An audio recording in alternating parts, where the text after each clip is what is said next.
Imagine a dream job for someone who truly loves silence. Just you, a high tower, and a vast, emerald sea of forest stretching toward the horizon in every direction. For Stephanie Stewart, the Athabasca Lookout wasn't just a workplace, it was a sanctuary. A place where she spent her days protecting thousands of acres of Alberta's wilderness, keeping a watchful eye for the first sign of smoke. At 70 years old, Stephanie was a veteran of the woods. But on a clear summer morning in 2006, the silence of the forest transformed from peaceful to predatory. The greatest danger for a fire lookout isn't always the wildfire that can be seen for miles. Sometimes, the real threat is silent. It climbs the stairs, one by one, right to your doorstep. Today we delve into one of Canada's most chilling and baffling cold cases. When colleagues arrived at Stephanie's cabin after she missed a routine radio check, they found a scene frozen in time.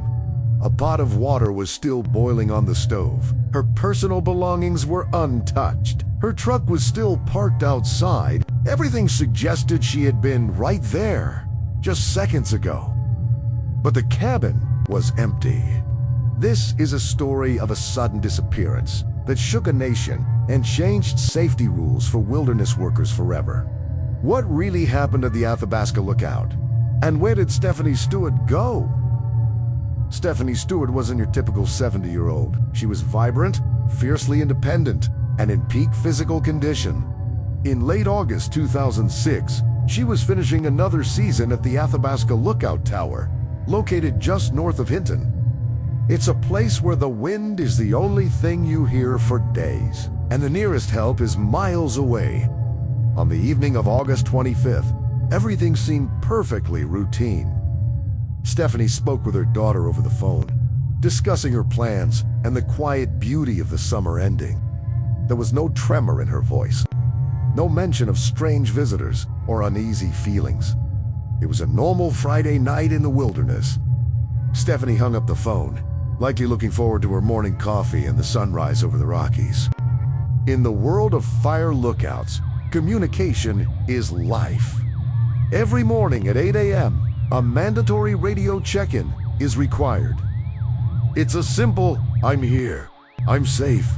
But on the morning of Saturday, August 26th, the radio at the dispatch center remained silent.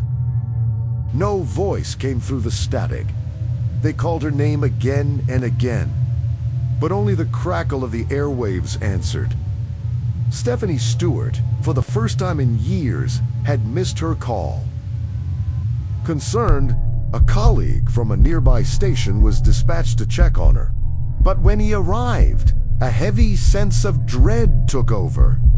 The door to Stephanie's cabin was standing wide open. As he climbed the long, winding road to the summit, swaying slightly in the mountain breeze, he expected to find a technical glitch or a broken radio. Inside, the scene was hauntingly domestic. A pot of water was still on the stove, bobbling away, sending steam into the empty room. It was as if time had stopped in the middle of a heartbeat. But as he stepped further into the site, the mystery turned dark. Outside, on the stairs leading to the cabin, he found what every searcher fears, a small, crimson bloodstain. It wasn't much, but in this pristine wilderness, it spoke volumes. Stephanie was gone. Her truck was still there, her belongings were there, but she was nowhere to be found. The boiling pot was a sign of a life, interrupted a morning that began with a routine and ended with a struggle. Stephanie hadn't just walked away. She had been taken. When the RCMP investigators arrived at the Athabasca Tower, they were prepared for many scenarios. But what they found defied conventional logic. Usually, in a crime of opportunity, a perpetrator acts quickly and flees. But here, the scene felt calculated. Stephanie's personal truck sat untouched in the driveway. The keys were still swinging in the ignition, as if she were about to drive away any second. This wasn't a robbery, it was a targeted abduction. As the forensic team moved into the small living quarters, the mystery deepened. The cabin was clean, but it was missing something vital. Stephanie's bed had been stripped. Missing from the scene were 2 pillows, encased in simple blue pillowcases. Also gone was a maroon bedsheet and a very distinctive duvet cover. These weren't random items. Someone had taken the time to gather the bedding, but they left the jewelry and the vehicle. One small, valuable item was indeed gone: Stephanie's gold watch. In the silence of the forest, this detail stands out. Was it a trophy taken by a killer, or did it break off during a desperate struggle? The disappearance of a government employee from a high-security lookout tower triggered one of the largest search operations in Alberta's history. For weeks, the quiet around Jarvis Lake and Highway 40 was shattered by the sound of low-flying helicopters and the rhythmic calls of search teams, ground crews, K-9 units, and hundreds of volunteers pushed through some of the densest terrain in the province. They looked into every ravine, under every fallen log, and even searched the murky depths of nearby lakes. But the forest remained silent. No clothing, no scent, and no sign of Stephanie Stewart were ever found. It was as if she had simply evaporated into the mountain mist. From the very beginning, the RCMP was firm on one point: this was a homicide. Early theories about a tragic accident or a predatory animal attack were quickly discarded for one chilling reason. As the lead investigators pointedly noted, bears or cougars don't strip beds. They don't take pillows, and they certainly don't carry away duvet covers. The leading theory among forensic experts is chilling. Heavy pillows and thick duvet covers are perfect for suppressing sound and, more importantly, for soaking up blood evidence. The missing bedding confirmed a human presence. A presence that was organized, calm, and intent on concealment. This was a crime of cold, calculated intent, committed by someone who knew they needed to transport something away from the tower undetected.